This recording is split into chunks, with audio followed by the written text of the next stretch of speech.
Shoot her. Big buck.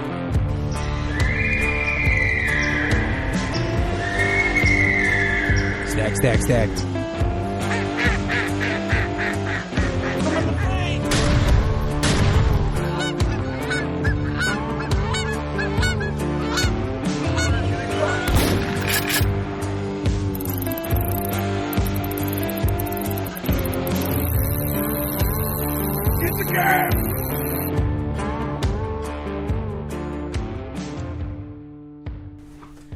All right, welcome back to the Outdoor Drive Podcast. We are in Virginia. Did we make it all the way to Virginia? Made it all the way to Virginia. Who the fuck is that? Nobody. That's my line. You're cheating. I'm just Andrew. Just Andrew. Wow, somebody tunes in. You have one. Uh-oh. Just me. Nice. That's because I like Steve. Is that what it is? That's pretty much all. He's doing it for his mom. Oh. That makes She's going to love that you just said that. Hi. Love you. Miss you. So, I guess introductions are in order. I guess so. I'll let you kick it off. Oh, you want me to do it? I mean, that is your thing. Oh, man, I hate doing this part. All right, this is your boy East Coast Trev, and... This is Steve. Just Steve. No, Steve. Oh. And? This is Andrew. Oh, I thought he was going to go with the Just Andrew again. I thought This so, is too. just Andrew. I was hoping that he was going to go with Just Andrew. I should have. He screwed me up when he screwed you up. Yeah. I have a way of doing that. I screw things up. It's been I'm known to mechanically happen. inclined. These things happen. So what's up, boys, man? We made it to turkey camp here in... I wanted to say vagina. I don't know why that so much just came out of my mouth. Virginia. Well, so we made it to Virginia at turkey camp. Sorry, things have gotten a little crazy and things have just started. It is actually day one of turkey camp. Day one. Day Yeah, one. Technically, for you guys, it was. Yeah, this is right. Mm. I'm gonna go straight into the craziness because, and then we'll take Andrew's version of this. Actually, no. Actually, let's step it back one second. Why don't you tell everyone who Andrew is, where you're from, All right. and how you got how in did this. you end up here? That's what I want. How did you get I in this end up here? clusterfuck of Okay, so craziness? my name is Andrew Harmon. I live in Northeast Oklahoma. I work for a oil industry company to pay for my hunting, pretty much. But I ended up here. Steve and I go way back, but not actually as far Yeah, as you go further back with my wife Steven- than you do with me. yeah. Kim, Not in a weird way, guys. Not in a weird way. No, I was gonna say you're gonna let that go there, bro. no. They Kim- knew each other before I knew her. Yeah, this is Kim true. and I have known each other since we were 13, probably. I think way back when, from some trips I did out to Arizona where her and her family were at, and our families have been close for forever. And then about the time Steve got out of the Army, I was moving to Arizona to work with the same organization that Steven's wife was working for. And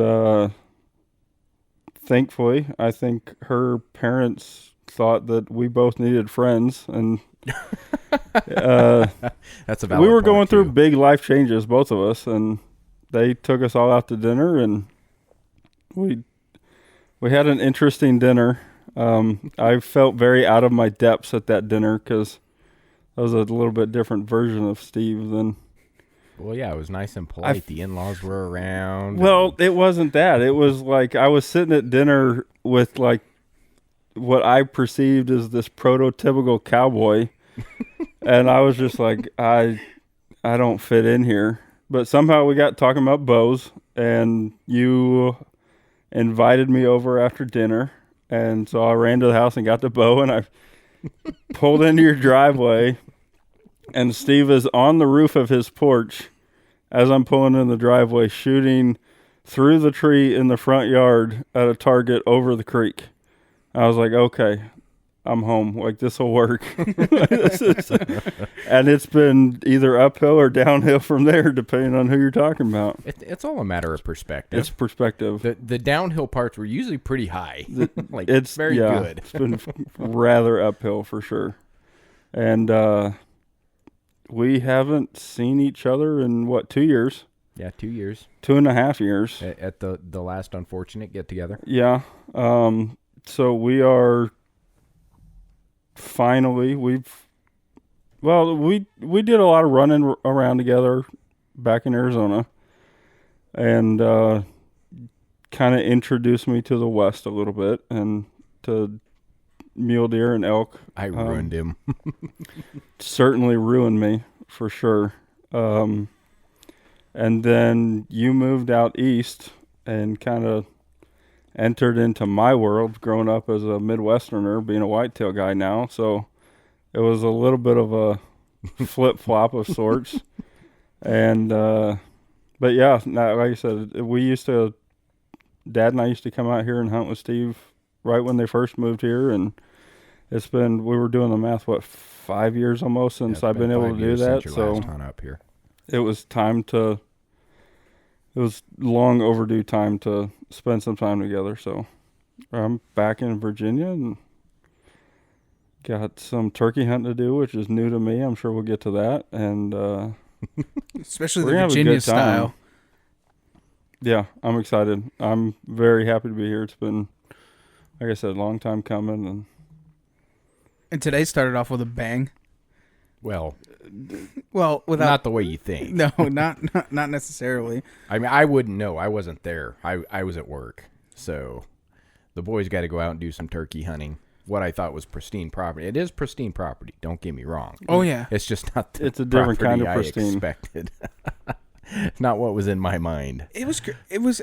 So we got to meet up with Peter Dalton from Hunt Country Wildlife, and finally to be able to shake his hand. Like, we've done a podcast with him and so on and so forth. So me and Andrew got to take the ride up there and go and meet up with him. And he is everything that I always talk about being from fucking Virginia. Like, the native, like, craziness. Like, like last time we always talk about, you can hunt pretty much anywhere you want as long as it's not 100 yards from a church on a Sunday. And that is the truth to that, because when we pulled up and met Peter, we're like, oh, okay, this is good. Me and Andrew get in the truck. And in the first, 10, 15 minutes, bro, I'm like, what in the world did I just sign myself up for, bro? Like, we get in the thing. He gets on this dirt road. He's doing Mach 10. There's this crazy anti-fox hunter that's coming down the road, and he's flipping her off and trying to drive her off the road. And I'm like, oh, my God, what in the world is going on here? Like, this is awesome. Like, this is life, right? Like, this is crazy. And Andrew's probably like, yo, this crazy hillbilly got me in with this other crazy hillbilly, and this shit, dude, what? This is like Hills Have Eyes type shit. When he started yelling, I reached up and grabbed the old shit handle for sure. And so we end up showing up at one of his properties, which we were very, very happy that he allowed us to hunt with him today. And so we park on the side of the road and we start walking up this paved driveway road type thing. I guess there's like houses off to the east, and there's a couple of them on the side, and then look down in the valley, and it's this thicker wood type thing. And we come up and there's actually like this big mansion. It's like cobblestone driveway and stuff, and I'm like, what in the world? Like, we're gonna hunt here? And he's like, yeah, because he was talking about a field, and there's like this little field in the front lawn. I'm like, field is generous. That was a front yard. This is true. And he shot a ton of birds in this area. And for me, myself, and Andrew coming from the Midwest, like, you don't, like, that's not norm. Like, it's like, I mean, we have to be 500 feet from a dwelling. But down here, you only have to be 100 yards, but unless you have permission. And he has permission. So we're like hunting in this guy's front lawn. Like, it's just crazy for me, man. We go from the front lawn to the back lawn, and we're calling, and it was something else. It was like everything I've ever envisioned. The trees we were leaning against were like where he stopped mowing, like ornamental trees. It was it was decorative. It was too. Yeah, it was like a park. Did the camo recommended for this area have like swing set patterns? It might as well have.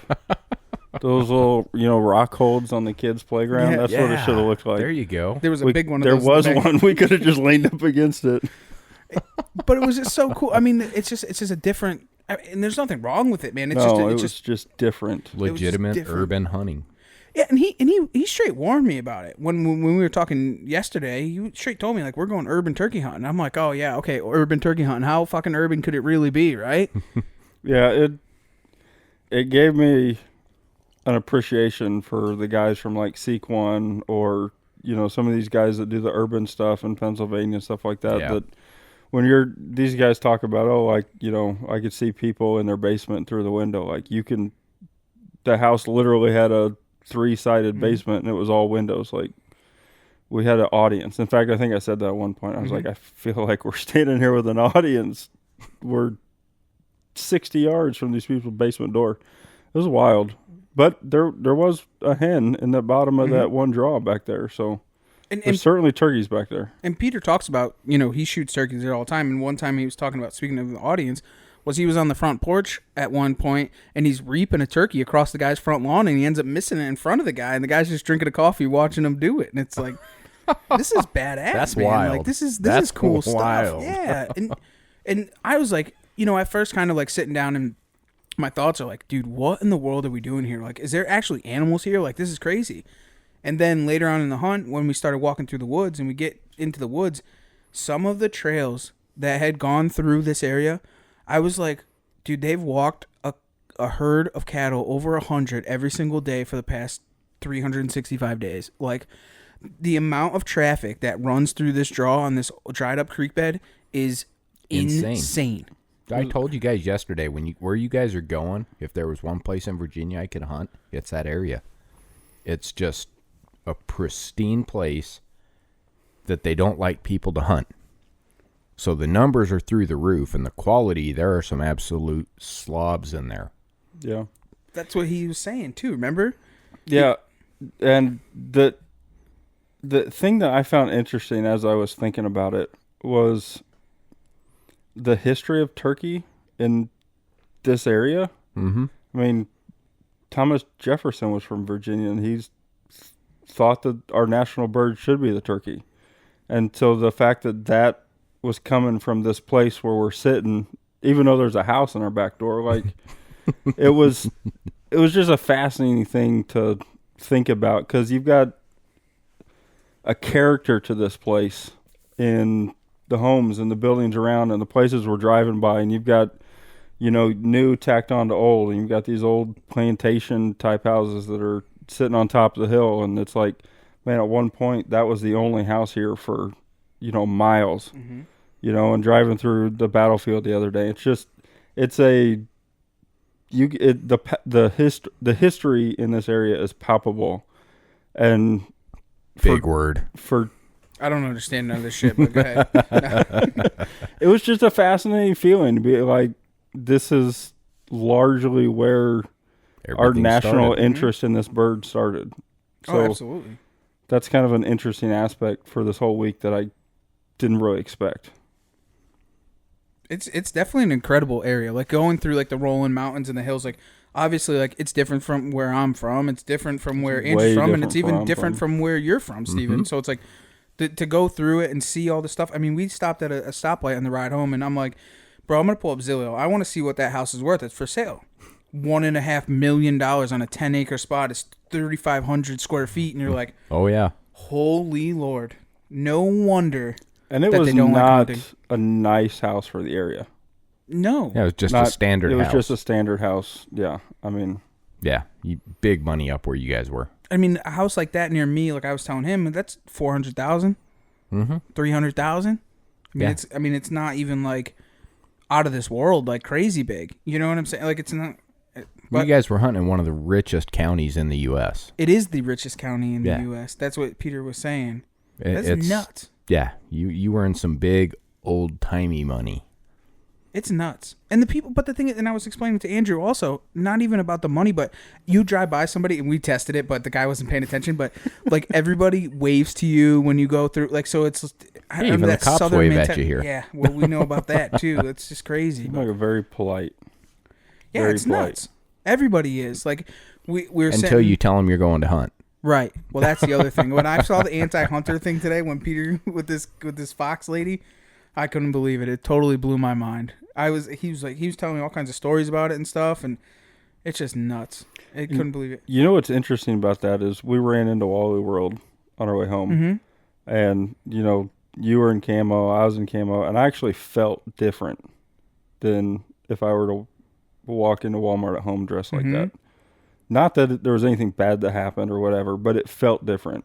Like I felt like we were getting looks that were unusual from where I come from. Okay. Because Northeast Oklahoma, camo is, just part of the wardrobe. It's a national denim there. It's denim, yeah. And so, but we were the only ones in the store. And so that it was an interesting thing that was enough that I noticed it. So. Oh, yeah. And it's funny because then you jump the county line and you end up back here in Front Royal, which was voted the wouldn't think twice about it. Redneck town in Virginia. Really? Yeah, we are. That was our labels. 2 years ago, we were voted as the most redneck town in Virginia. And here, camo is a staple clothing. That's nuts. You see, I'm with the feeling that we had today in Walmart. So where I come from, if you wear camo, you're shunned upon, and people will be like, "Oh my god, shame! Are you going hunting?" Shame. People are like, "You hunt?" No, I like dressing up as a fucking tree. I mean, I'm a national tree hugger. What do you mean? Yes, I'm going hunting. People are just crazy. I don't know. It's crazy though, and you wouldn't think it in the South that you would have something like that, in my opinion. Well, we don't really consider Northern Virginia. We kind of exclude them as just an outskirts of D.C. They're not true Virginia. That makes more sense. Makes total sense. That's why when you hear people talk about Virginia, they'll reference it as either Northern Virginia or Southern Virginia. Or Virginia. Because up there, from that county you were in, we don't count them as Virginia. No? No, they're in outskirts of D.C. Shit. Wrong place. Well, yeah, you had enough of that flip all over the place. Oops, sorry. Some will get that, some won't. I would say he's drinking, but it's a Truly, so we can't claim that. It's truly amazing. It's because I wear Crocs. It's because I wear Crocs. Oh, we're on the Crocs conversation Going again. back to the stupid Crocs. Back to the Crocs conversation. Oh my. What's wrong with Crocs, Andrew? Yeah, tell me what. What is the moral dilemma of Crocs in your opinion? I hunt in Crocs. I'm sorry for you. I'm sorry for your wife. I'm sorry for your future grandchildren. I feel like those fish deserve better. Somebody's going to make a meme of me now, but... What, Crispies? That's a shoe. What you have is like... I can't wear Crispies into the river. Sure you could. They're waterproof. If you ain't crocking, we ain't rocking, bro. Oh, God. Oh, my God. If we ain't mucking, we ain't fucking. No, if we ain't booting, we ain't scooting. I don't have a deep philosophical argument to give you. Have you ever wore Crocs? No, and I won't. Why not? You're missing out. Yeah, I may be. And there's some things in life it's okay to miss out on. I'm okay with that. As long as it's not a Texas heart shot. Inside joke I won't explain. I will not go any further on that. Black Rifle Coffee. Matt Best. You can find it yourself. Look it up. It's great. Jesus. I love camp. I love the fact of being in camp. It's just that feeling. The boys are here. It's weird having a microphone in my face. Yeah, we're no video, guys. This is straight old school audio. All three of us are sitting in front of each other. I mean, this is true. Well, I guess I probably shouldn't light a fire in probably here. Not, but that wouldn't go over well. Yeah, get a candle. But ever since COVID, right? So it's nice to be able to be in camp, with other guys. I mean, we were doing that anyways, but we know. Don't judge me, and if you do, well, you're the problem. Just saying. Peter said it best, dude. He was like, I'm going to go into the post office and I'm going to see if I can get away with going in without a mask. And he's like, I got CFS. And I'm like, CFS? He goes, common fucking sense. I was like, all right then. I was dying. That was actually very, very funny to me. It was great, yeah. It's great to just be around people and well, the last time talk about stuff that doesn't matter and stuff that does, and just it's refreshing. And I mean, I haven't had this since the last time I saw you two, and that was at the Iowa show last year at Iowa. Yeah. And great time. It was great. But it's like losing 10 pounds. I mean, I overnight, know about just that. to relax. I mean, it's. I've never lost 10 pounds. Yes, you have. Not overnight. No, not overnight. No. If so, something's wrong. I'm just kidding. But yeah, dude, you were well overdue. Overdue for sure. You needed this break. It comes at a perfect time in the world for you. Yeah. And I'm just glad that we all get to catch up and hang out and shoot the shit and get stupid like the good old days. And yeah, plenty enough time to, like, we might get tired of each other. Like, I got a long trip here. Although we spent a lot of time together back in the day. A week is nothing.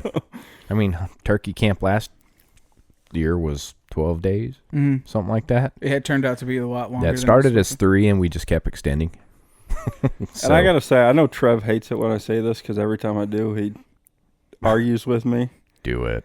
But I love the fact that you can only hunt turkeys until noon here because, listen, most of my vacations are a grind because I'm usually hunting. Right. And so whether I'm in Arizona or I'm in Missouri or southern Kansas or wherever, I'm going nonstop, and I'm essentially working, but I'm on a work schedule, but there's no relaxing, right? And so to be able to come up here and get after it in the morning for, 5 or 6 hours and then to relax and hang out and chill, like, I'm stoked that we're not hunting all day. As much as I am going to enjoy this, I'm looking forward to the time to just have this hangout time and the relaxing and not having the pressure of, it's not go, just go, sleep, go, sleep. Yeah.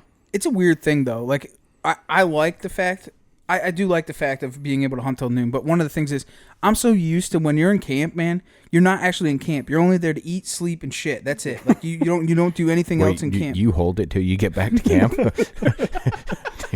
You missed that bear shits in the woods conversation. I guess so. But, like, it is nice to come back and relax, but you're not used to that. So, like, when we normally go, like Ohio, from sun up to sundown, you hunt every single day. So I'm so used to that. When you're in that mode, like back home, I can hunt till dark. And it's not even, I do like the fact, like, this afternoon, we came back, we hung out, we ate, we relaxed, told Pete stories. kept asking, like, you guys got time? You guys got time? And it was like, yeah, I guess we do. Like, what else we gonna do? Let's hang out. We can't hunt. Yeah, and that's the thing is, you come back and anyone that goes after turkeys nonstop, day after day, even if it's only a half-day hunt, by about day 3, you get back, and all you want to do is sleep. You just, something about turkey season, and you finish at noon, and you get home, you sit down, you're done. It's nap time. It just has a weird way of wearing on you. Oh, I can't wait. Like, Monday, I'm going to have the best nap. Oh, dude, tomorrow you're going to have a good nap. Oh, day napping during turkey season is the greatest thing in the world. I can't wait. Yeah, because where we're going tomorrow, it's not we're going in and we're just hiking into the field to where we know they strut. We're walking in and hiking around a mountain to the other side of it. I mean, we will get a big hill. When me and yes, in your terms, yes. It's not even a hill; it's a bump compared to what you do. So when I took Kim there, we did 6 miles to get her turkey. That was the total time we spent walking. It worked out to 6 miles. So I love it. We got to get there early. I'm a flatlander. I love hills. I can't wait. Oh yeah, but you go out west and hunt a ton. Yeah, I try to get out. You're like once a year. You're like half and half. You're a little bit of both. Yeah, I mean, my heart is definitely out west, and obviously circumstances and whatnot. Mm-hmm.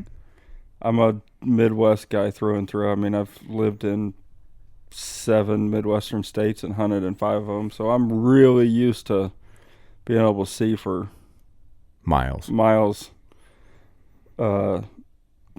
But I think more like a Western guy. Mm-hmm. There's just something about being out there, and every chance I get. What kind of attracts you to the fact of the whole Midwest? I mean, the whole Western hunting over Midwestern hunting. Other than jump shooting rattlesnakes. Other than jump shooting rattlesnakes, that's a story. I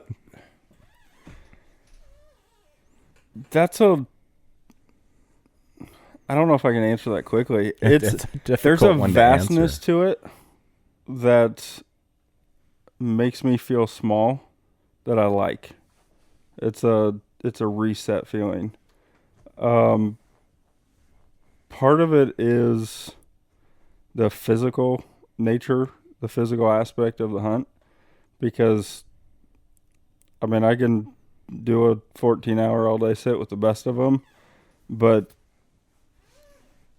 if I had my druthers, I'd rather do the 14-miler than the 14-hour sit. They're 2 different skill sets. They're both challenging for sure. I mean, I don't think anybody would argue that, but the Midwest is very uniform. We kind of talked a little bit about this today. Yeah. If central Kansas to western Ohio is pretty much all the same. I mean, you have your minor fluctuations and, obviously more timber here, more ag here, and that kind of thing. But the weather is very similar. The topography is, largely fairly similar. You're looking at a lot of the same stuff in different places. And the uniqueness of the western states. I mean, you talk about everything from Montana to Arizona, you're talking about vastly different ecosystems. I mean, Arizona is wildly different than southern Colorado, and they're just right there next to each other. And Colorado kind of melds it from a high desert area into, the stunning northern Colorado that's just out of this world, and it just gets crazier the farther north you go. And I haven't got to experience this yet, but all you have to do is jump over Idaho, and now you're into this weird rainforest thing in Oregon and Washington. I mean, it's there's something about the variety, and obviously the animals and all that, but I think for me it's the place as much as it is the animal. Right. And specifically the desert for me is something special. And I've got a long history with it, so that's part of it, I think. But there's something interesting in hunting or just existing in a place that's actively trying to kill you, because the desert is kind of that way. That's why I don't go to these places. You can never touch a cactus or be bitten by a snake or be attacked by a mountain lion in the desert, and the desert will still kill you if you don't have water, because it's literally sucking you dry. And so it's just a wild place that's not normal. And I think that's largely you're not going to have the, 13, 14,000 foot peaks from Colorado, which is a whole different kind of struggle, in Arizona. But Arizona will kick your butt.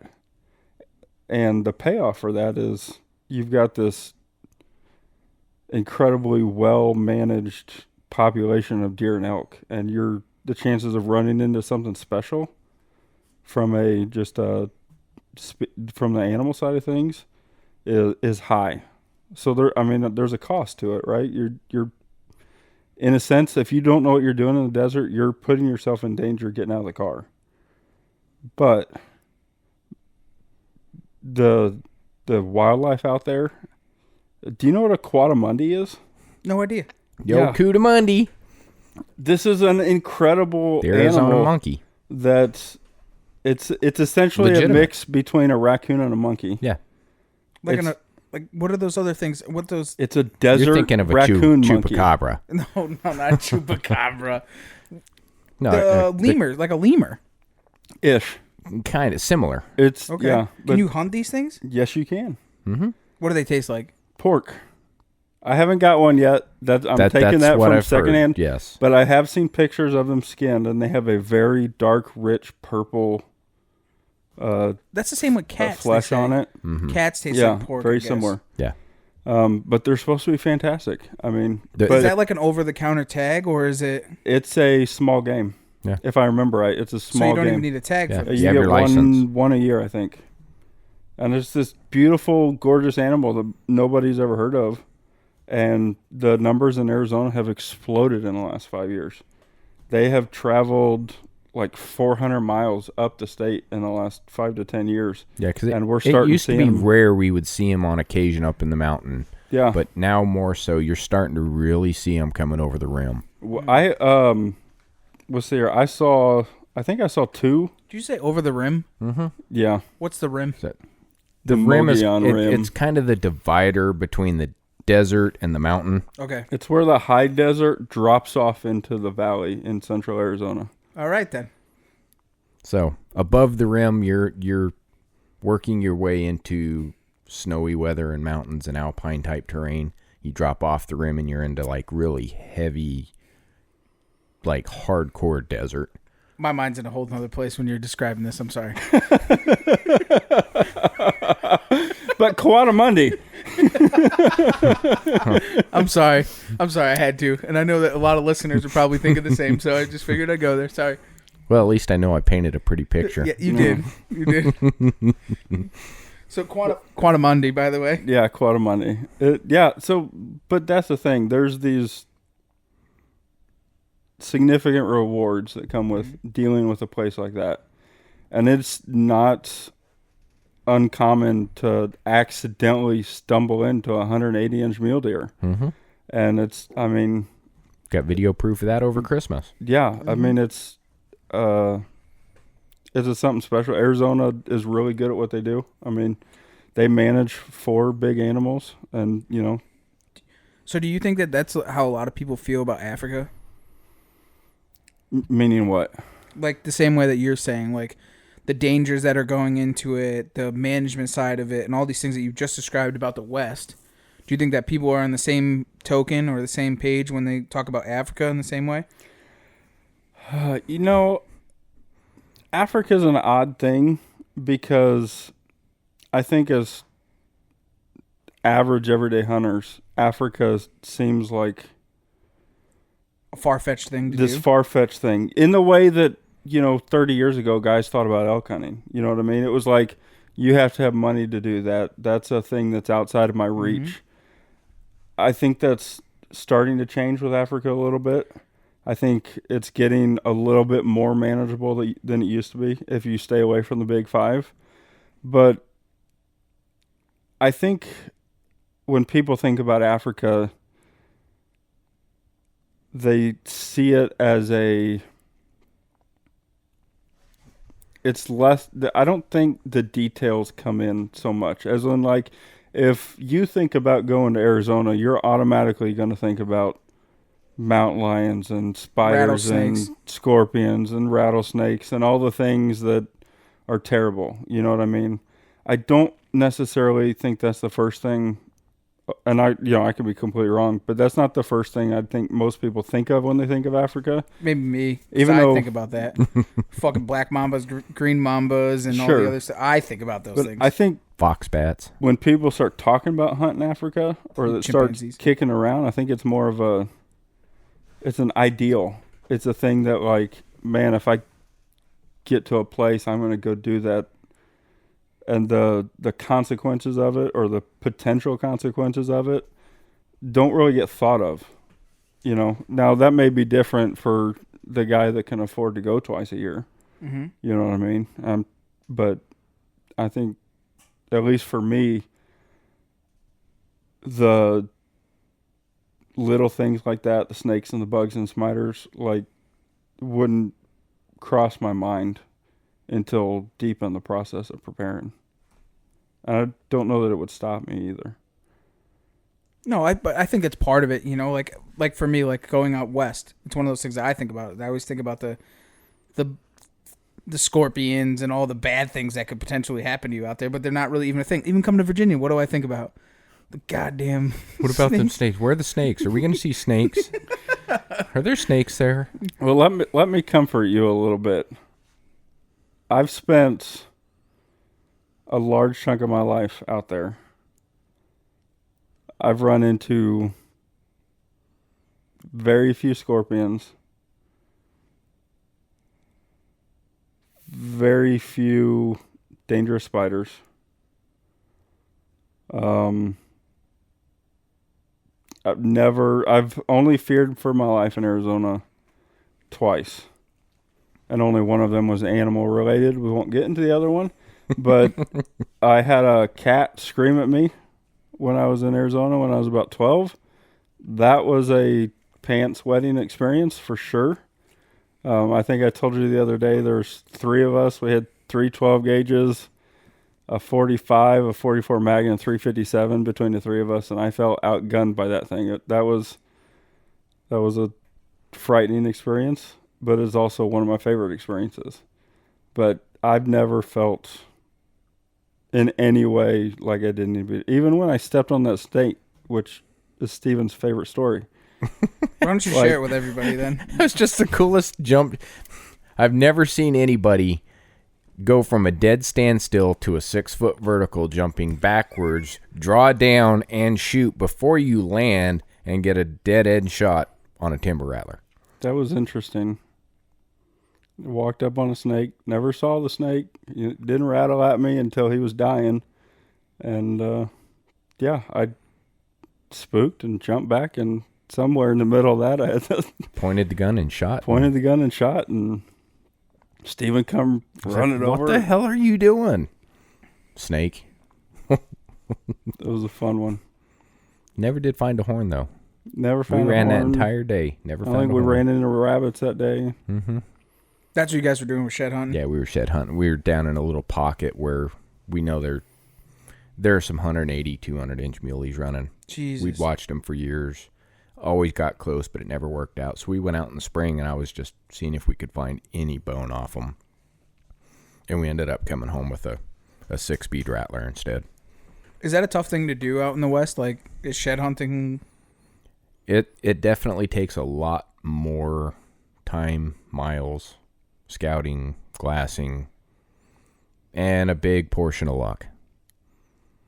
I mean, you can literally pee on one and not know it's there. Really? It's just... Did you do that? Because I see the smile. Everyone's missing this. Kim is over here like... She's throwing me the bird. Oh, jeez. Oh, did you pee on this thing? Oh. All right. I'm sorry. She's like, shut the fuck up. We're walking, and she goes, I got to go to the bathroom. I was like, okay, go ahead. Take a break. We're only like a quarter mile from the peak of the mountain. And she goes over to do her thing, and, I'm kind of looking around, and I look down, I go, don't move, and she freezes. She's thinking like snake or something like that. Something I go, really bad. Don't move. I don't want you to pee on this. She was literally pissed off. Wow. Yeah. And we ended up, that was her first experience shed hunting with me. And it was just a hike. We weren't even there to shed hunt. And I came down with like 5 or 6 mule deer horns, 2 elk horns, a lot of break-offs. I mean, this basin we found, I just started doing crisscrosses on this probably 5-acre field in the crater in a big bowl on top of a mountain. And just literally just started picking up bone. Every couple of steps, picking something up. That's nuts. And, yeah.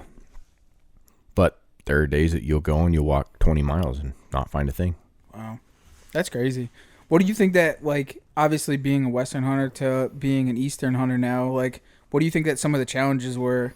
Because we never even talk about this stuff, so it's kind of cool to kind of dive into. Going from hunting out west to coming out here to the East Coast, my number one issue that I couldn't get my head around was, wait, there's no public. I can't just walk out on the public and just hunt anywhere. There's property. I have to get permission. What the hell is this?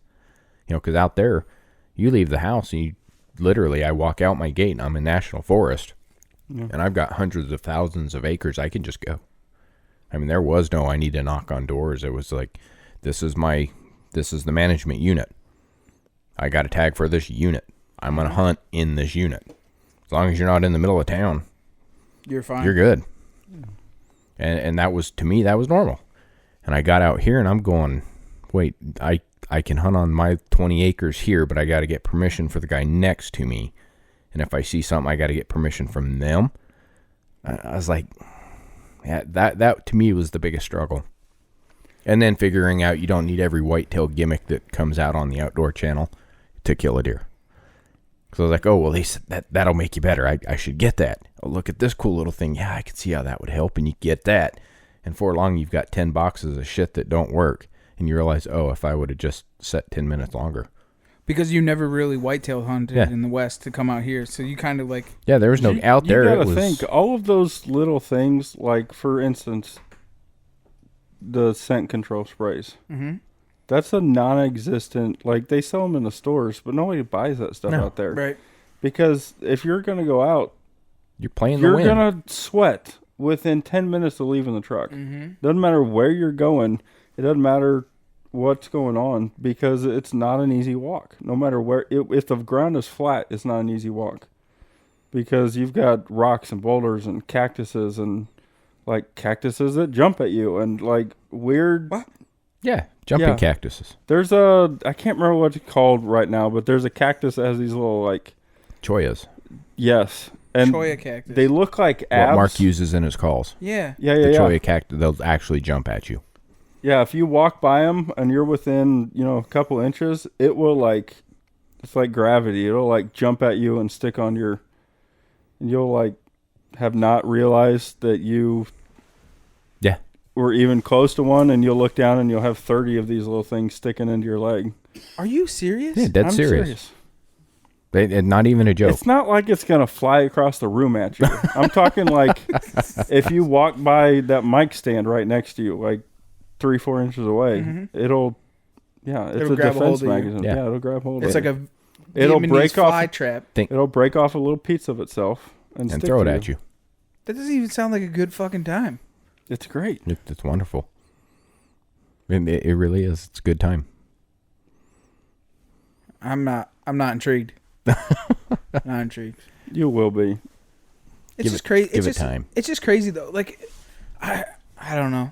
The Western hunting got like, because you guys have both grew up doing that, and then to come out here, and obviously like now you getting into the turkey hunting thing and kind of seeing what it is, and then being in the Midwest, and then you being here and doing it, like, I don't know. It must be like crazy in your mind. Like it's something that like, did you guys ever like in a younger stage where like, I'll never go out east, or I swore my entire life that I would never live on the East Coast, anywhere this side of the Mississippi. Swore my whole life I'd never do it.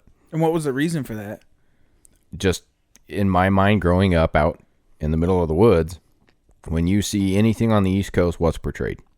New York City. Washington, D.C., Richmond, Charleston, big cities. Right. So you hear New York and you go to New York City. That's all you see. You think the entire state is a city.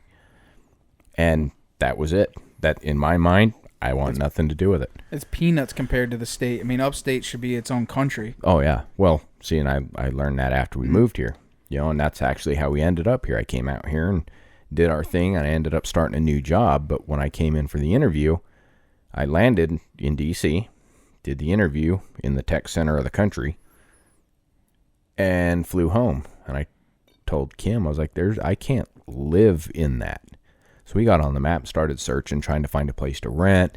I was like, wait a minute, there's like horse country around. It's like, okay, cool. So we started searching. And at this point, you're a cowboy. Yeah, still breaking horses. And just literally, that's all we did, is we were working cattle or breaking horses or throwing rope, drinking way too much while building barns or, things like that. I mean, that was normal. And I seen horse country. I was like, well, maybe I can get the horses and bring them out with us. because in my mind, again, it's horse country. You get on your horse, you leave the yard, and you go ride. Got here, worked out a deal with a landowner, rented out the 20 acres from her. She had a nice barn and everything on it. We took care of some horses for her, but I quickly realized there's nowhere to ride a horse, let alone work cattle. Like, they don't team rope here. I wasn't bringing... rope? What the fuck's a rope? I wasn't bringing a $15,000 rope horse out here to sit in a barn. The only rope they use here is for boats. Yeah. So we didn't bring the horses, but that's how we ended up in Front Royal. And out here in the Blue Ridge was the first place I could find in the country that worked out. And that is kind of what spun me off to realize there's Northern Virginia and Virginia. Mm-hmm. And then going up to the farm in Pennsylvania, I realized, okay, Pennsylvania, and then you have cities in Pennsylvania. Same with New York. You know, it's what's portrayed of any state, just like Arizona. Mm-hmm. People think Arizona, they think Phoenix and desert. That's all I think about it. Yeah. Kim gave me a hard time about it. She had to send me pictures of the mountains. Arizona has more mountain peaks than any other state in the country. I didn't even think they had fucking trees, bro. Yeah. The biggest ponderosa pine forest in the U.S. or in the world, for that matter. Jeez. But they don't ever. Crazy. The only time you hear about that's when it's on fire. It's true. You know, my situation's a little bit different because being a Midwest guy growing up and going out west, the things that I had to learn were in some ways opposite of Steven. Right. As I realized that a lot of the gimmicks that I was used to were unnecessary. You know, there were a lot of the scent control. all that stuff. Yep. You know, and Dopey doesn't work for elk hunting, you mean? Guys the number one scent control for elk hunting growing up was the little dirt scented wafer. Yeah, that was the same one. What good does that really do you? It doesn't. It does nothing for you, but it's just peace of mind. Anybody that used any form of scent control in my life that ever did anything is they bought the dirt scent wafers. Exact same one that the whitetail guys were using in the Midwest. And you pin it on the back of your pants as you're walking, and that was your scent control. Here's the thing that struck me when I got out there, I drew a cow tag my first year out there. Oh, that was a fun hunt too. That was a great hunt. You were in on this one? Mm-hmm. Yeah, he was in on it. Cold as shit. Oh, that was. But I was learning from Steven and from another. Way to go, Trev. Sorry. Playing with his damn phone. Of course. Sorry, buddy. So I'm learning about what this is going to be like because it's a wildly new experience for me from Steven and a couple other friends. And archery at that. And archery at that, yeah. And I had a guy tell me, you need to be practicing at 50 yards minimum. Why, you never shot 50 in the Midwest? At that point, that wasn't, people didn't do that. Oh, I'm under this huge thought that everybody shoots over 50 in the Midwest. You don't shoot whitetails over 50? No, the Midwest learned that when Western hunting got popular. Okay. That's an internet thing. You know, it's commonplace now for if you whitetail shoot 50 guys yards, to go out and at shoot 100. Yeah. At that time, 40 yards was the farthest I'd ever shot, and that was a long way. I remember sending pictures to friends and family back in the Midwest of target groups at 50 yards that were the size of a paper plate. And they were dumbfounded. People being dumbfounded, 50 yards, you can't. In fact, I won some money off a guy when I came back because I shot at 50 yards, and he was like, you can't hit that at 50 yards. And now we shoot at 100, 120 like it's nothing. But that is something that Western bow hunters and Eastern bow hunters have learned a lot from each other. Oh, yeah. Western bow hunters have learned that you have to shoot all the time. Conversation there. Well, what helps you, what helps me. Yeah, because the guys out west didn't shoot very often. Right. And the guys out from the east, like outfitters, used to complain about Western people when they'd guide them because they couldn't shoot. And they loved having these Eastern guys come because these guys shot all the time. They could shoot. They were used to killing stuff all the time. But the Western hunters could shoot at long distance. And the Midwest guys never did. I grew up 30 yards was normal. If you hit 40, that was... Well, going back to that shot you were talking about earlier, me standing on the roof shooting through the tree over the creek into the target. I had never seen anything That like was an that 80-yard shot. From an I had to get on the house to get the elevation. It was basically like you see people shoot out of a tree stand to practice. It's the same thing. Right. We would get on elevation to practice shooting downhill. Because there is no such thing as a flat shot when you're hunting out there. You're shooting high angle up or down, just like you are in a tree. But to us, that was foreign. I'd never seen a tree stand in my life. But we had trained the same way. So that was kind of his first thing. I think that was the first time you ever attempted an 80-yard shot. Yeah. Well, no, I remember. I think I had to put a new sight on the bow to be able to take that. Oh, that's right. Shot. Yeah. We had to switch your sights out. We had to do a bunch of work before I could even attempt something like that. So it was, and I guess to bring it back a little bit, my point being that I became a better whitetail hunter after those experiences because I got rid of the stuff I didn't need, and I kept some of the stuff that I did need, specifically wind and thermals. Like, nobody talked about thermals in the Midwest 10 years ago, 15 years ago. Like, Oh, yeah. I didn't hear the word thermals until I was out west. On the south-facing slump? The south-facing Do you even have thermals Sand in the hill. Midwest? Yes, and I actually use them on my farm because I've got one of the rare hills in my area on my farm. hill. But it's You mean a speed bump? yes, it's a speed bump. He makes fun of our 3 hills, feet but different in elevation. yeah. I don't know. For me, like, thermals is a huge thing. Like, Right. because But you're I mean, from an area where that's a commonplace thing. it's a huge thing, and not even that, but like the wind, and then the wind makes a tunnel that holds the thermals in one area.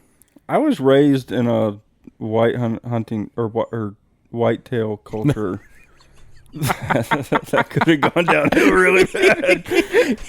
I saw that one coming. It's 2021. We can't talk about Right. that. I was raised in a whitetail culture that's largely depended on that little plastic disc Right. for their scent protection. I had no idea. I honestly had no idea. At 22 years of age or 23 years of age when I moved out there, it was literally and physically a whole new world. And those things allowed me to come back and change the way that I did things, and that all happened about the time that the internet became a thing, and Right. you can kind of combine all these different resources. And Well, it's the same for like me. Like, if I was to put on the internet that I shot a buck and it was over 40 yards, I would get shunned on. Shunned on. yeah, Still to this day. We're talking now. Like, if I say that I shot a deer at 53 yards back home, they would shun me. Like, bad. Like, you don't do that. You're an archery hunter. You don't shoot over 25 yards. Right. You don't do that. Don't do that. And during my mule deer hunt, I took a shot that I'd probably still get shunned for, but certainly I'd get shunned for in the Midwest. Like, I really don't tell a lot of people when I talk to them about the story about the shot I missed. Not because I'm, hiding the fact that I missed a shot. It's the fact that I generally don't really want to have that whole argument about, no, you can take a shot at this distance and be incredibly lethal if you know what you're doing. I had a guy tell me 2 years ago that I had no business practicing at 100 yards. That just tells me he's an inconsistent shooter. This is another conversation, but this is a guy that hunts. I wouldn't call him a hunter. I wouldn't call him a bow hunter. He's just a guy that does it occasionally. But He's into the sport. that's a common theme that you're going to hear from your everyday average guy, especially the generation that's not on Instagram. I mean, to be blunt about it. So, But when you're shooting long distances like that, are you using a different weight? Does that play a big factor in some of that, like in the Western, Midwestern like hunting? on your draw and things like that. Like your arrow weight? Do you think that makes it more effective at a long This range? is a deep, dark rabbit hole. Yeah, this is a rabbit hole. I don't. My setup's the same. If I had 2-bow money where I could run 2 bows, I'd set them up a little bit different. So why don't you run like a Tetra that has 2 wheels? Run a what? A single pin, like an Single HHA. pin that has 2 different wheels, so you can run a heavy and a light. That's a possibility. I can actually. In fact, I may actually do this. It's something I'm looking into. I may get. I run a spot hog, and I'm thinking about buying a second spot hog so I can run different arrow setups and just pull the one off and pop the other one on. That's one of the good things about the HHA is that it has a wheel, and you can have a heavy setup and a light setup, or a target and you setup never and a have to hunting remove setup, the sight. and you just literally just wheel. put the new wheel back on, and then you change your arrow. Now you're. I mean, that was my interpretation of it. Whether it works like that, I don't know, but I would imagine, right? I mean, that's the theory behind it. That would be the theory. Okay. My biggest difference, like my entire gear setup is more generally Western focus, and then I use it for whitetail stuff. Largely because that's my big hunt for the year. Whereas whitetail is, just the commonplace thing. And my Western setups are more than enough for my whitetail, right? So I run a heavy arrow. I run a fixed blade, kind of contact broadhead, but it's set up to be accurate at 100 yards. And I practice beyond that when I have the opportunity to. And so I'll just lay this out there, and people want to throw a fit, that's fine. When I was on my mule deer hunt, I took a shot at 108 yards. And there's 2 reasons why I took the shot. One, my broadhead groups at the time were inside of a paper plate at that distance, 8-inch paper plate. So I know I can hit what I'm shooting at. The other part is the way the shot laid out was it was going to be flat. There was a creek between us, but the shot itself we were on the same level. So I'm taking a flat shot. And the other thing was the deer, his guts and his rump were completely covered by a tree. So I was either going to smoke the tree or smoke the deer. And so I took the shot. And so then at that point, you're not making I'm not making shot. Nearly as or have the a questionable shot. Right. And I missed by about an inch, took a chunk out of the tree, arrow went right under the deer's belly, and we're off to the next day. No big deal. Completely clean shot. Yeah, but that was, you're talking, what, a 2-mile-an-hour wind could make that difference? Yep. In that arrow flight at that distance, 1 mile an hour wind at that range is 3 inches. Yeah. So I mean, very comfortable with that particular shot. Now, if that deer had been uphill, in fact, I had an opportunity at like 80 on a deer that was at an angle that I wasn't comfortable with. You don't take that shot. Well, like Clay Thurman takes shots like that. Mm-hmm. Or I mean, maybe not to that extreme of 100 yards, but I mean that's a feasible shot. He trains at 100 yards all the time. I mean, if you expect a 50 yard to be a normal shot, you should be shooting 100 yards to tighten your group at 50. And I mean, when we were at the WCB shoot 2 years ago, we were shooting that. Like, that is a normal shot we were to be grouping practicing at 100 yards. And people back home look at me fucking crazy because I'm shooting 100 yards, 120 yards on the norm. Yeah. I've got a 100-yard lane right here in the backyard. Yeah. And we shoot it for fun. Yeah. I mean, it's commonplace. It's a common shot. But we're weird because we do that with a bow and arrow. Well, and here's the other thing that I get flack for from the people I run into is I shoot an 80-pound bow. So I've got they're taking pictures. I got a 570 grain arrow coming out of a 82-pound bow at 290 feet per second. So do I need an 80-pound bow for whitetail? Absolutely not. Do I need that heavy of an arrow? Why not? Absolutely not. Do I need? But here's the thing. I'm capable of doing it. I can sit flat on my butt or lay on my back, pull that bow back, and sit up and fire it. You know, I haven't found a situation where I can't get that bow back and make a decent shot. So my thought process is that extra momentum and kinetic energy in that area, in that arrow, is not going to hurt me. And it's going to give me a bigger advantage if I have a shot that's a little bit off. And like I said, do I need it? Does anyone need it to kill a whitetail? Absolutely not. Do you need it to kill an elk? No, you don't have to have a nearly 600 grain arrow and 80 pounds of draw weight to kill an elk. You don't. But that's bone crushing. But I can blow through anything. I'll put it this way. And I have seen many an arrow bounce off of an elk's shoulders with less than half an inch penetration. But that's not going to happen with 80 pounds of draw and a near a 575 grain arrow with a cut on contact fixed blade. It's not going to happen. You're going to go through it. And I know that this is an argument that people go back and forth on over time, but you just make a good shot and you'll be fine. But that doesn't always happen.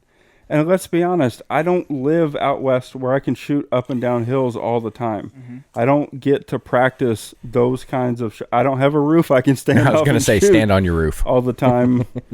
I can't shoot at my house because of the city limit rules. So I have to I'm setting myself up to be as successful as I can if something were to go wrong, because the last thing I want to do is hurt that animal. So if I can pull 80 pounds, I'm going to pull 80 pounds because it's given me just a little bit more opportunity to put that animal down a little bit quicker if something's not absolutely perfect. We talk about this all the time. Yeah. It's not about what if, it's about when, right? So when something does go wrong, I want to be able to control that wrong. Okay? As much as you can. Exactly. I mean, like the Ohio hunt this year. The Ohio deer. I mean, a lot of the hunts that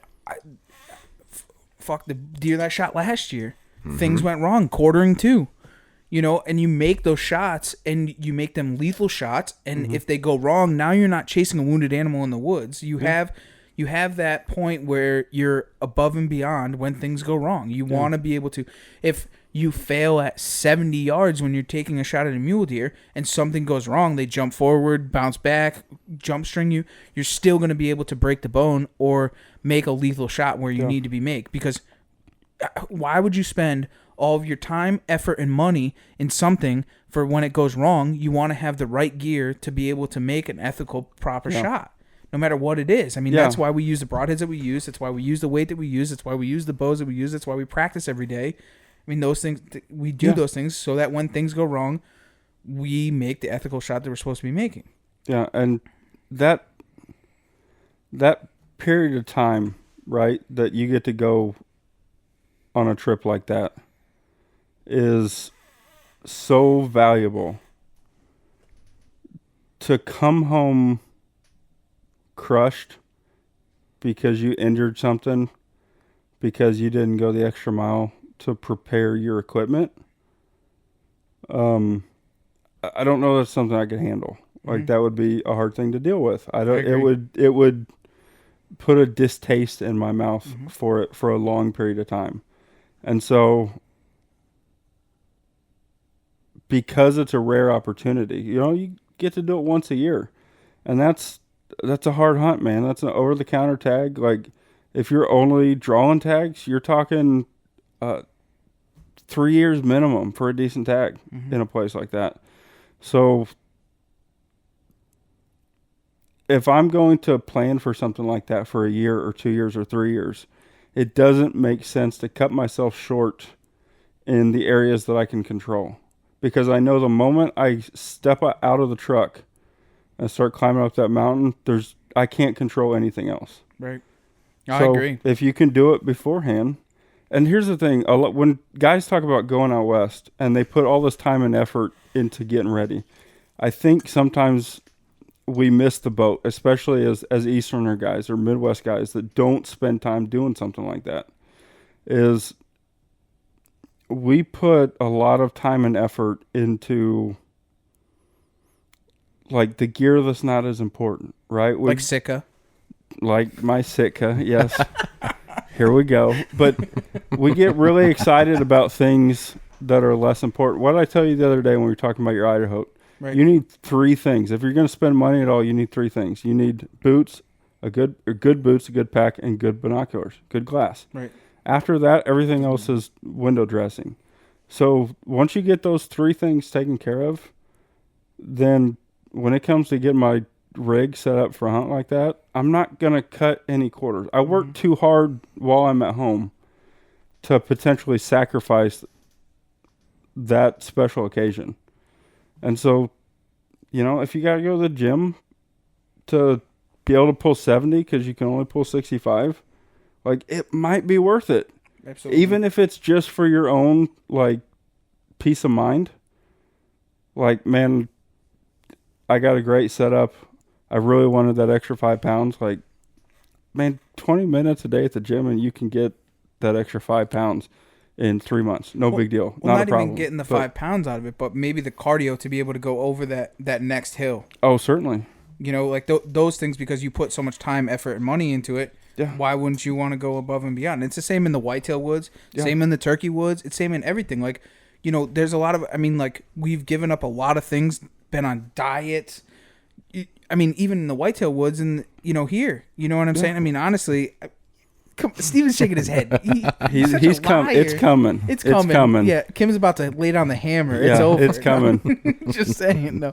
But those things are the things that we do because we put so much time, effort, and money into it. That why wouldn't we want to be able to? Yeah, and here's the deal. Yeah, I know you're going to give me crap about my Sitka, and that's fine.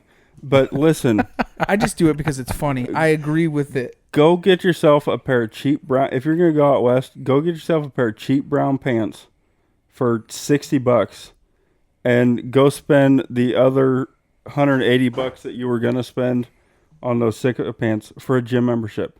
Right. And you don't have to be crazy about it, Mm-hmm. Get in there and get on the treadmill for 20 minutes or go get in the squat rack for 20 minutes. You're going to be better off. That's going to be a better experience for you long run. And I think we get, and I totally understand it because I was that guy until I did it. And I was like, okay, we have to fix some things.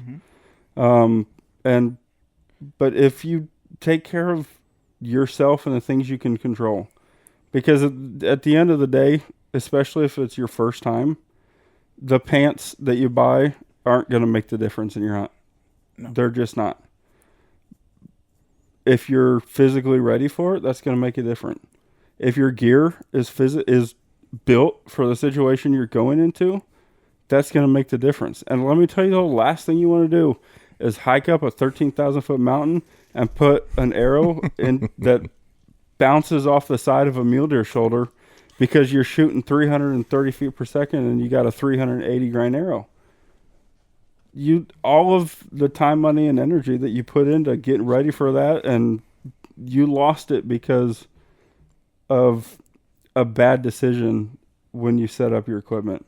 I was having this conversation actually the other day after leaving the gym with Mark from Nor'easter, and we were talking and stuff, and he's like, what are you doing in the gym? I said, well, in plans of going to Idaho, but not even that, but some of the whitetail woods of some of the hunting that we've done in public land and the things obviously to come in the future of, the moves that we're probably going to make and the things that we're going to do, right? So it's beneficial even at home when you're doing those things. It's not about, when, and at one point I was almost 300 pounds, man. Yeah. And, you try to go into a place and you look at a map and you're like, there's a hill there. I'm not going over the hill. I'm going to be lazy and I'm going to try and go around the hill. But if that wind's not right, you're just going to say, fuck it. And you're going to try and go around the hill instead of going over the hill like you should with the wind because you're lazy because you're not in shape to be able to go over the hill. Yeah. With now being more in shape and being able to do those things and working towards those things, like in Ohio, in the woods, scouting, putting the miles on the ground, doing the same things in Connecticut, hiking those mountains, going in the proper ways,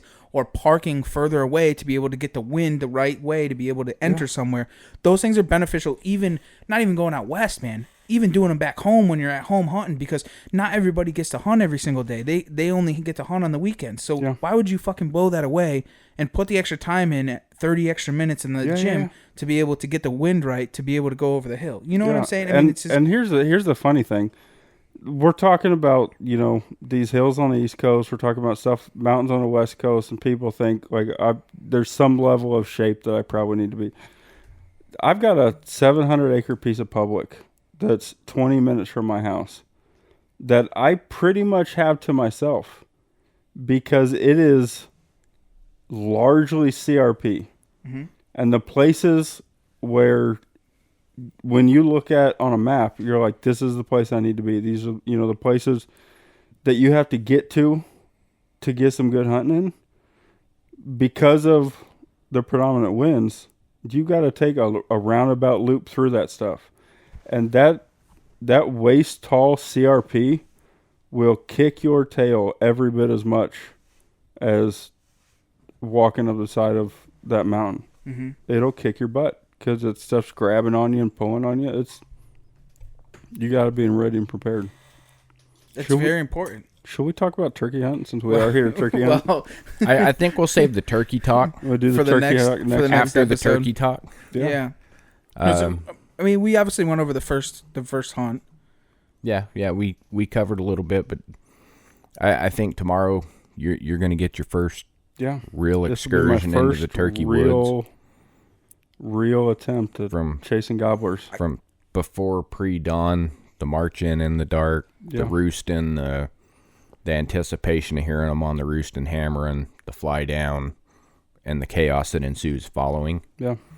So I want to kind of get, for a minute here, your interpretation of what you feel as you're getting yourself into, right? So, like, you went from being a Midwestern hunter to a Western hunter, and there was that anticipation of what you're getting yourself into, right? So now going into the turkey woods, not being a turkey hunter, what kind of things are, like, in your mind, like, all right, what am I getting myself into, right? Because you've done it on the level where you're kind of like deer hunting for turkeys, but you never really, and today you got to... I've spot and stalked turkeys, but I've never done this. But you've got the interpretation of kind of like what we do, just a little bit this morning, but you haven't been the full picture, sun up to noon, a full day hunt of turkey hunting. So what kind of things are you like envisioning what is going to happen? Or what are your expectations?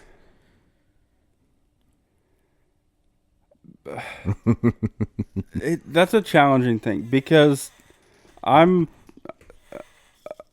a podcast consumer on an obnoxious level because I can do it at work and I have long shifts. And I'm interested in wildlife in general. And so I've learned a lot about turkeys. This is the Audubon Society. No, I'm just kidding. I'm just saying. I'm just kidding. Sorry. I've heard a lot of things, right? Because everybody's got a podcast now. Everybody's talking about their stories. And there's an idyllic turkey hunting moment where that turkey comes out of the fog and comes over the ridge and beats the hell out of the decoy, right? Like in a perfect world, I would love to have that experience. But I'm also have had enough. Yeah, I know Kim's over here going, fawning, just had that. Been there, done that. Next chapter. But I'm realistic enough to know that like we could find ourselves in a situation where we turn around and like there's the bird shoot or like weird things can happen, right? So what I'm most looking forward to is just experience something new. I'm not trying to get up too wrapped up in the like this is Eastern elk hunting thing because I don't want to be like too like colored by that idea. I just kind of want to attack this as if I knew nothing about turkeys whatsoever, because it'll be more fun that way, and it'll be I think I'll learn more than if I act like I know what I'm doing, even though I have no experience. Well, and that's one of the I want to say one of the pinnacle points of turkey hunting. You will never experience the same hunt twice. Every hunt will be completely different. Yeah. And that's what's partly fascinating about it to me, because you're not going and getting in a tree that you've been in before, or the deer approaches this way and I shoot him in this draw, usually at about 7:30 in the morning or at 5:30 in the afternoon. And the thing is, me and Steven hunt alike, right? Like when it comes to turkey hunting, because there's a million and one ways of doing it. There really is. I mean, you can hunt them like deer. You can go in and you can blind call, which all of these things work well. Myself, I'm a very hardcore caller, very in your face, very run and gun. That's like my style. Like get on those birds. If the bird's not working for you, find another bird. Boom, gone. And Steven's very like-minded in that. So we hunt like that. So when that does happen, you're not gonna get wake with us. A turkey is not gonna come behind you. A turkey is not, because if that bird is not working, that bird is not gobbling. He's not gonna show up, and you're not gonna kill him. In the style that we had hunted this morning, that bird could have came from anywhere. Because we were sitting down, we were decoying, didn't have any gobbles, and we just hunted. And we do that if we can't get a bird to work. If there's properly. nothing happening, like with Kim's bird. Yeah. They quit talking, nothing was gobbling, it was foggy, nasty weather. Went to a spot where I know birds tend to go. And we sat down to blind call, and it just happened to all work out. They didn't come behind us, of course, but, we just happened to be in the right place at the right time and got the birds to work. Do you find that a lot of the times if you're calling in one direction that those birds wrap around and always come from the front of you anyways? Yeah. That's a normal especially thing. If you're decoying. I don't know why. They have a tendency, because I can call from the base of this tree and walk off, and a bird 2 hours later may walk to the base of that tree because he heard me. The first time that you call, and one of the things my mentor always talked to me or taught me, he's a very light caller, very modest, set back, reserved turkey hunter. When you call the first time, that turkey knows exactly what tree, what leaf you're sitting on, and what branch you're next to. He knows when you call, they know. Like, that's a thing, So when you start calling crazy, it's like, it's nuts to them, you know what I'm saying? But they're definitely going to come, no matter what, they're going to come there. And a lot of times we do a lot of setback calling, which I'll go 60, 80 yards ahead, and then I'll come back, and I'll back call, and then by the time that I go back up to where I went to, those birds are going to meet you halfway, and you're going to kill them. It's crazy. It's just, they know that line of track that you're going to. Don't really even know why my conversation went that way, but. Well, I think we ought to go ahead and wrap this one up. Just a good little bullshit session. We'll call it Turkey Camp Part 1. And hopefully we'll have some more with some recaps and some good stories. Either way, there will be stories, that I'll promise. For sure. And we'll follow up with that here soon. So you guys stay tuned. There's more coming. And this is Turkey Camp 2021. Thanks for taking the ride right here on the Outdoor Drive.